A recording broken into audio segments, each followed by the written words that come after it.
With a worsening political predicament, Joe Biden is pressing his aides for a more compelling message and clearer strategy while protesting efforts to stifle the plain-speaking persona that has long been one of his most valuable assets. According to people close to the president, Biden is rattled by his sinking approval ratings and is looking to regain voters' confidence that he can provide the steadfast leadership he promised during the campaign. A number of crises have piled up in recent years that have made the Biden White House look flat-footed: record inflation, high gas prices, a rise in COVID cases, and now a Texas school shooting that is a reminder that he has been unable to force Congress to pass legislation to curb gun violence. They are at a loss for how to revive his prospects by November, when midterm elections may cost his party control of Congress. During the 2020 Democratic primary, Clyburn's endorsement helped save Biden's struggling candidacy, saying, "I don't know what's required here." She also noted, poll numbers have remained stagnant far too long. Shakeup in the West Wing? Biden is rumored to shake up the West Wing staff, although that isn't likely to happen right away. Several people close to the White House have heard that Ron Klain will depart at some point after the midterms, and one has heard him discussing leaving.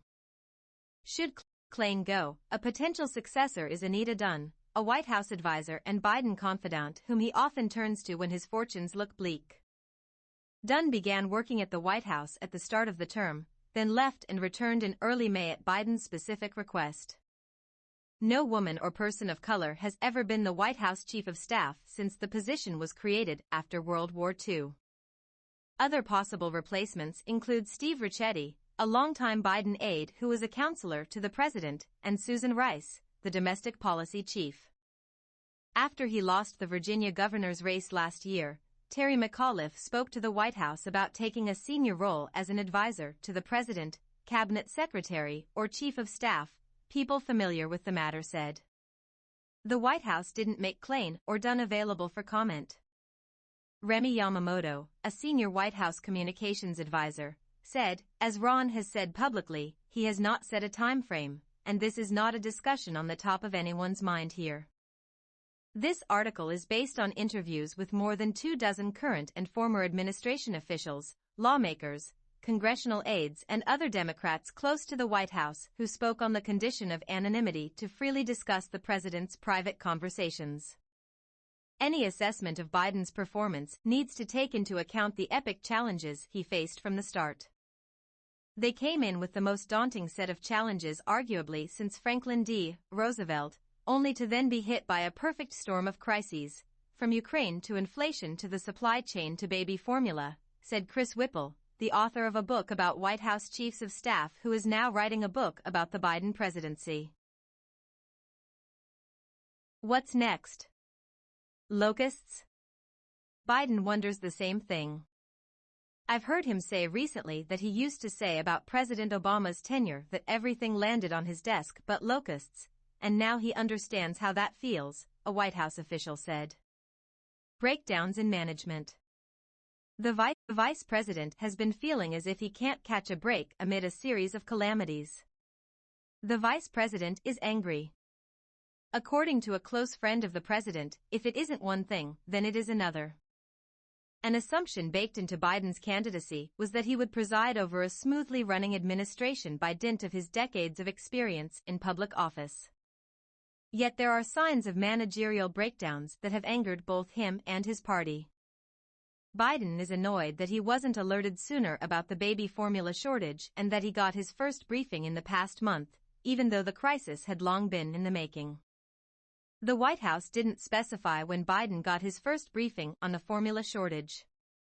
His nominee to head the Food and Drug Administration, Dr. Robert Califf, told Congress last week that the agency was sluggish and that it had made suboptimal decisions as parents hunted for formula on empty store shelves.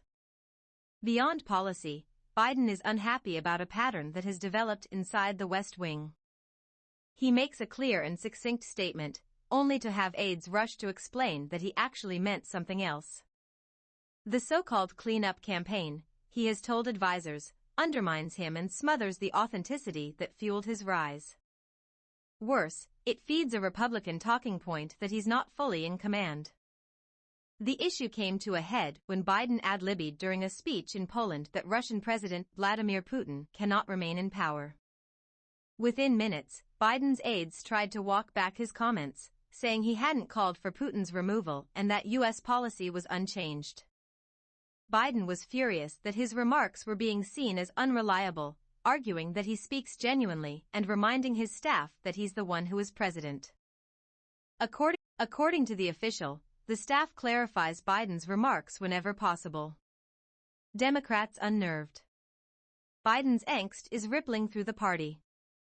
Democratic lawmakers are sparring among themselves and blaming the White House for their dim prospects in November. Representative Stephanie Murphy, Democrat Florida, said the White House has failed to put forward what she called an intellectually honest plan to combat inflation, a burden that ranks first among Americans' economic concerns, polling indicates. A bill the House passed to crack down on alleged gas price gouging isn't an answer, she said.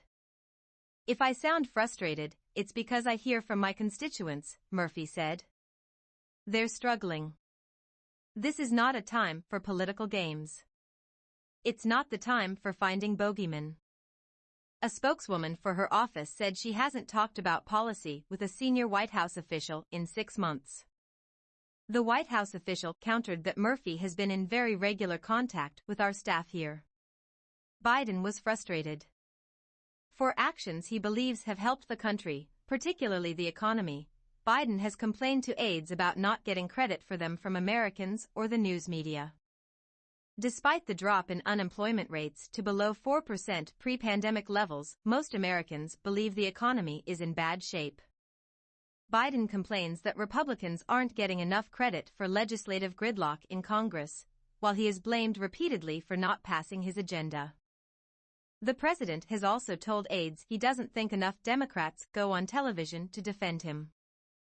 A particular sore spot is his slumping poll numbers. He's mystified that his approval rating has dropped to a level approaching that of his predecessor, Donald Trump, ranked by historians as one of the worst presidents in history. He's now lower than Trump, and he's really twisted about it, another person close to the White House said. At a meeting with advisors about a month ago, Biden was surprised to see polling that indicated he had dropped among suburban women, according to 2 people familiar with the meeting. An advisor said Biden gets weekly polling briefings that delve into key demographics and that, because he is kept apprised regularly, he didn't have that reaction. At a news conference in September, Biden said flatly, "I don't look at the polls, not a joke." The White House official denied that Biden is feeling frustrated. What he's pushing for is to make a sharper case for all that we have accomplished thus far, this person said. A few weeks ago, Biden started employing a midterm election tactic that has been a go-to for sitting presidents: villainize the opposition. He has sought to tether Republicans to Trump's Make America Great Again agenda. But Biden has been leaning on White House aides to come up with a message that captures the stark choice voters face. Biden himself thought up the phrase ultra-mega, which he and other Democrats have started using in hope of drawing a clear contrast with Trump's movement. The phrase tested well in polling reviewed by the White House, but it also had the unintended effect of firing up the Trump faithful. Merchandisers have found a hot market for ultra-mega t-shirts. He shares the view that we haven't landed on a winning midterm message, a third person close to the White House said of the president. And he's putting a lot of pressure on people to figure out what that is. No reprieve ahead. At the start of the new year, Biden's prescription for dealing with his political troubles was to travel more outside Washington. After getting out in the country, he has also been hearing from Democrats about what his administration is doing or not doing. People confront him, said a top Democratic donor who has witnessed such conversations at fundraisers. All he's hearing is, "Why can't you get anything done?" It's no wonder. About 3/4 of Americans believe the country is on the wrong track. A recent NBC News poll found, only the 5th time in the last 34 years that so many Americans have been dissatisfied with the nation's direction. There is no respite after the midterms. The 2024 presidential election season begins in earnest once the last races are called. No sitting president wants to be challenged for the party's nomination, Biden can't count on a free ride. We're on a losing track, Shakeup, a senior advisor to Senator Bernie Sanders of Vermont, said of the Democrats.